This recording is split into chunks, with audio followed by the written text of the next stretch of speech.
whatever it is that you're doing in real estate investing, listen for these different things, because these are alarms. Whether people do it intentionally or not intentionally, that is not the thing here. I just call it a problem. Why? Because when I met up with it and I just used it and I took to heart what people were saying, I didn't use common sense. And common sense says to me, evaluate what comes to me, put to the test what comes to me. And when I don't put to the test what comes to me, I'm then left with egg on my face. Welcome to my channel. My name is Genevieve Stafford Jack. If you're new here, welcome. If you're returning, I trust that you're going to enjoy this video. So let's get into it. The first problem that I have within real estate, right, is when you get into real estate investing and we talk about the no money down deal. Now, there's a number of ways you can get the no money down deal. And it is true, you can make money with no money down. However, what I have found, the more difficult part is, or the not so easy part is, when you're having a conversation with the property investor. Firstly, how do you attract them?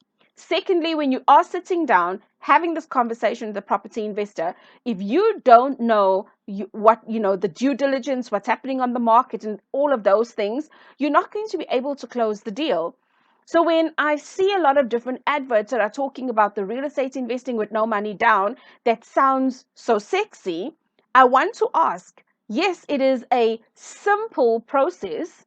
And I want to ask that person, how much have you done? Because it's not easy.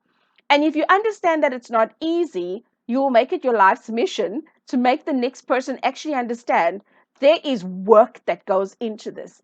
And if you don't put in the work, you don't get paid. That is my first problem. But also, the solution is put in the work, apply the knowledge that you have learned.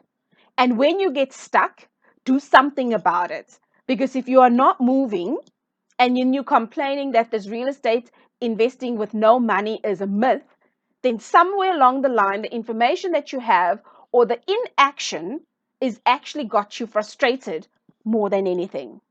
My problem number 2 is that when I got into real estate investing, I needed to go with the no money down, which is why I speak very strongly about point number 1. But it leads me very easily into point number 2 because I did not know how to time manage. In fact, I thought I was doing myself a favor because in the classroom they said, so how are you going to time manage and fit this new skill into your schedule and all of these wonderful things? They came up with a recipe of 4 to 6 hours a week will get you ahead and will get you in the game of real estate investing with no money. My bright idea was that if it's 4 to 6 hours a week, what if I put 4 hours a day, right? That would then amp up my time and I'd be able to get ahead. But not realizing that without this time management in space, life will catch up with me. My emotions will catch up with me. My time on sleep or the lack thereof will catch up with me. And that will make me a very emotional, grumpy Genevieve. Now, I'm one of those people like, don't talk to me much in the morning. I'll wave to you, okay? But get me after that first coffee at 9 o'clock. I am popping. Yeah, I'm that gal.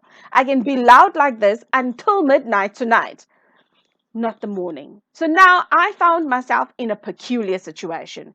I was tired. I was run down. My son was at school. There's homework that needs to be done. My daughter's too. There's Google Gaga and all sorts of stuff that needs to be done and watching of Peppa Pig and all sorts of stuff.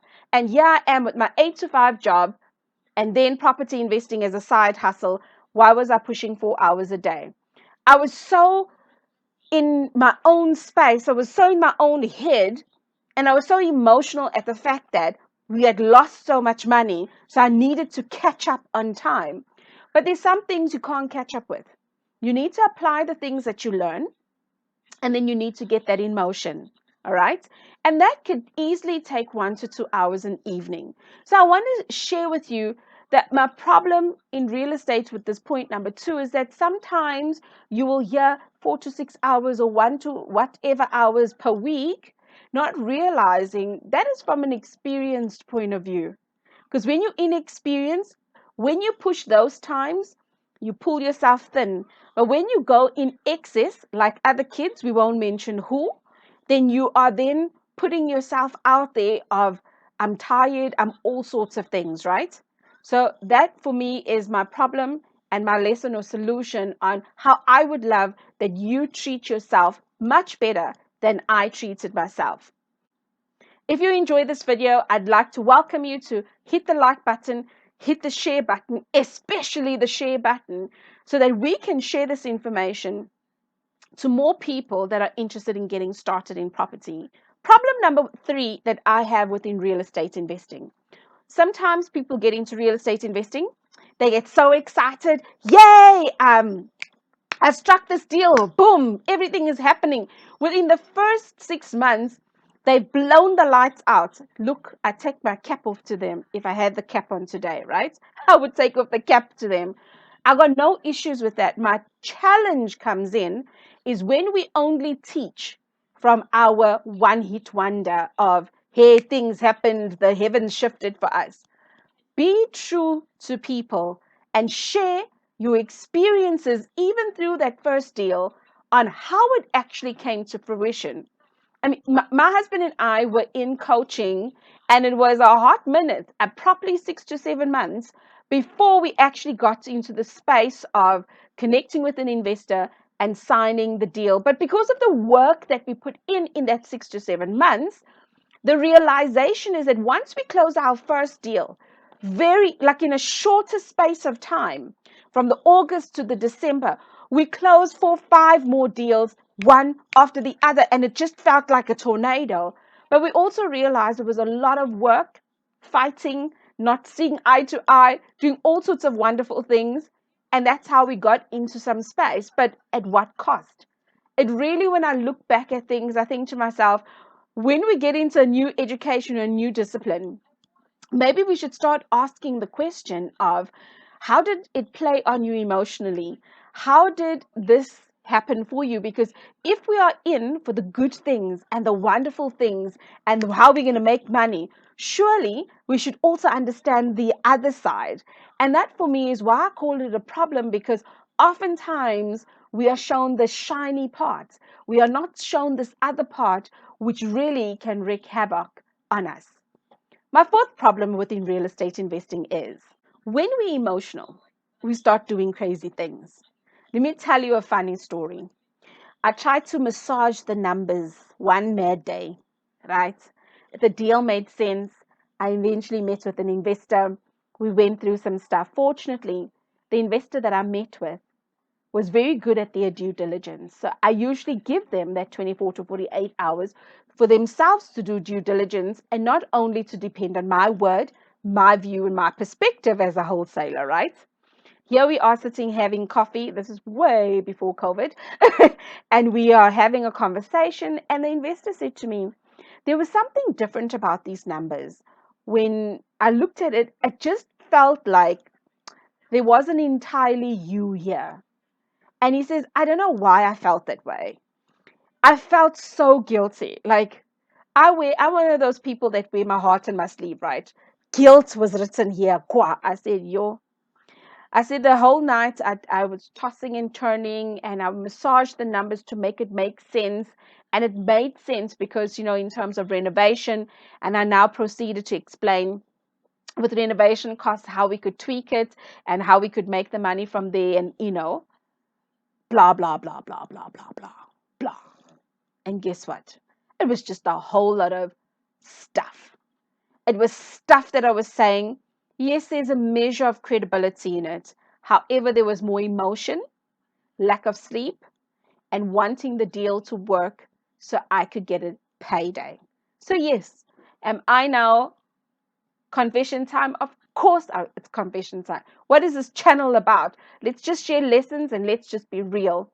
But my problem comes in when you are guided in this space, it sounds like it's going to be popping, popping, popping. But the reality of life is that when life catches up and we don't have somebody to just double check numbers for us, or double check what we've been doing, or we don't have that person to keep us honest, that's when I really, really saw this is the power of having a coach. The coach is no different to you. This is where the coach keeps you accountable. They are the second eyes that you can, double check some stuff. And they're the people that have been there, done that. And that's when I really saw when I was emotionally blindsided by my own stuff, that I didn't take those numbers to my coach. I didn't take those numbers to my husband. And I ignored the system. Because in my mind, it was like, I've done this so many different times. And after all, real estate investing is like riding a bicycle. You just don't forget how to. And that's what I took, because why? It was drummed into me at some given point, and it became a problem in my life when I emotionally, because I'm owning my issue, guys, where I emotionally said, maybe we can play around with renovation. My fifth and final point, again, is also on an emotional tip. When you are totally crushed about things not working out for you, what do you do? I would love to hear down in the description below. What is it that you do? One of the things I neglected to do, and I call it a problem, because others will tell you in real estate, no, no, no, no. Rejection is part of the game. You just need to keep moving on. You just need to keep doing this thing. You know what? We're here in this together. And they give you a preaching. That's a big problem I have. Because what I found is the solution of sitting down and really just going through, why did the rejection come? Was it partly of what I did? Was it because I didn't have my house in order? Where was my ducks at this given point? And if my ducks were not in order, where to at this point? So I needed to own that. My challenge is when I keep on hearing, this is how it's done. It's like an indoctrination here. And you sit with that in an emotional state, and then owning your you make this choice not to evaluate why. And that for me is my fifth problem, together with the solution, where I say, whatever it is that you're doing in real estate investing, listen for these different things, because these are alarms.